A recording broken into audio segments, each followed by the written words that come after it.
আপনারা যখন ছাত্র শিবিরের সাথে ছিলেন, তখন আসলে এই গুপ্ত শব্দটা এভাবে পপুলার ছিল কিনা? আপনি কথার মধ্যেও বলতেছিলেন গুপ্ত-সুপ্ত বা শিবিরের একটা অসাংগঠনিক গ্রুপ। মানে এই ব্যাপারটা তখন কিভাবে ফাংশন করত? আমি আবারও বলছি যে আমি শিবিরের সাথে সম্পৃক্ত ছিলাম প্রায় ২৩-২৫ বছর আগের ঘটনা। ফলে এখনকার ফরমেশনটা কি সেটা আমার অত জানা নাই। আমরা যখন ছাত্র শিবিরে ছিলাম তখন ছাত্র শিবিরের যেহেতু ছাত্র শিবিরকে সবসময় এক ধরনের হার্ডেলসের মধ্যে থাকতে হয়েছে। বহু জায়গায় ছাত্র শিবির করাটা গোপনে করতে হয়েছে। নিষিদ্ধ ছিল বিভিন্ন ক্যাম্পাসে ছাত্র শিবিরের কার্যক্রম। তো এই সমস্ত কারণে ন্যাচারাল ওয়েতে ছাত্র শিবিরকে আন্ডারগ্রাউন্ড পলিটিক্স করতে হয়েছে। এটা শুধু ছাত্র শিবিরকে না, এটা বাংলাদেশে যারা বাম আন্দোলন করে তাদেরকেও করতে হয়েছে। তারাও আপনি বহু জায়গায় দেখবেন অনেক বামপন্থী নেতাদের দেখবেন ২ টা নাম আছে।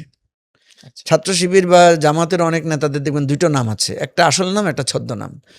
যারা এই ধরনের প্রসেসের মধ্যে ছিলেন এটা তাদেরকে করতে হয়েছে। এটা তাদের পলিসি অ্যাকর্ডিং টু আপনার সিচুয়েশন। ছদ্মনাম কি ছিল আমরা একটু জানতে পারি আমার শিবির একটা করার আমার সময়? এক সময় নাম ছিল আইয়ুব আলী নামে একটা ছদ্মনাম ছিল। আচ্ছা, ঠিক আছে? তো এখন কথা হচ্ছে যে যখন আপনাকে পুলিশি হয়রানির মধ্যে থাকেন, আপনাকে পুলিশ খুঁজছে, আপনাকে আন্ডারগ্রাউন্ডে থাকতে হয়, মোবাইলে কথা বলতে হয়। তো তখন আপনি একটা ছদ্মনাম ব্যবহার করলেন যে অমুক ভাইয়ের নাম হচ্ছে এটা। এইভাবেই কথাগুলো হয় আরকি।